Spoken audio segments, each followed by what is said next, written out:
galáctico.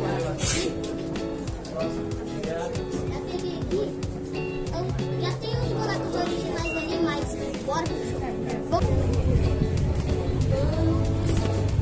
Cara, vem cá, vocês têm que me acompanhar. Vem comigo.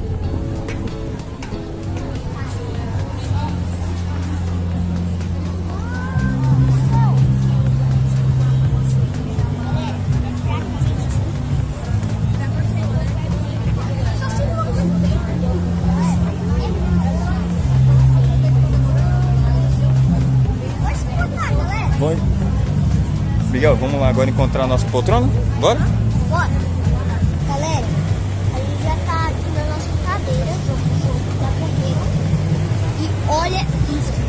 Mano, eu não sei porquê, mas eu acho que isso aqui é ouro. É praticamente ouro. Galera, é praticamente ouro. Galera, começou o show, galera. Viu pra lá?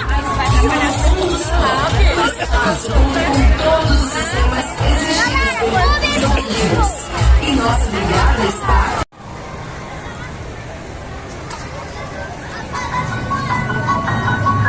Tudo começa com um sonho.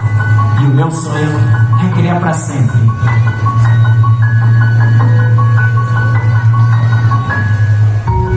Oi, o meu nome é Ronaldo Souza, mas muitos me conhecem como Gato Galatico. Desde pequeno eu sempre amei criar. Eu desenhava nas minhas folhas amassadas com meus lápis com pontas quebradas. O meu sonho é criar para sempre. E é isso que me impulsiona todos os dias.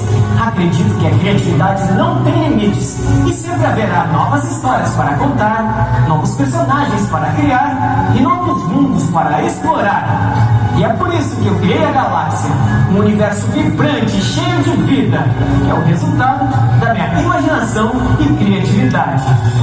Eu quero que a galáxia seja um lugar de fantasia e aventura, onde vocês possam esquecer da rotina do dia a dia e se transportar para mundos mágicos e emocionantes.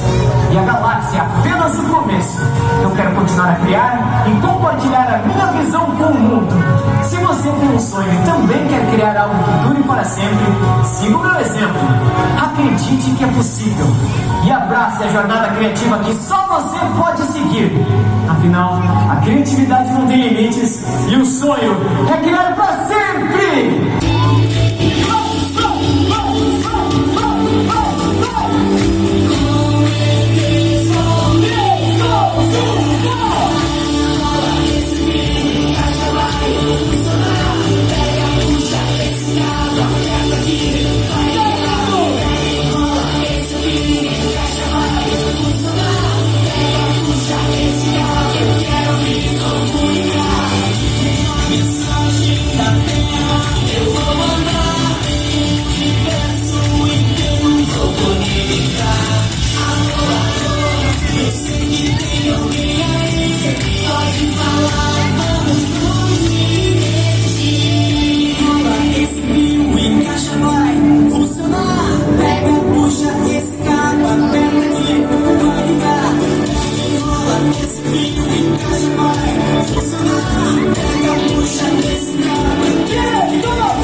Parabéns também, crianças também.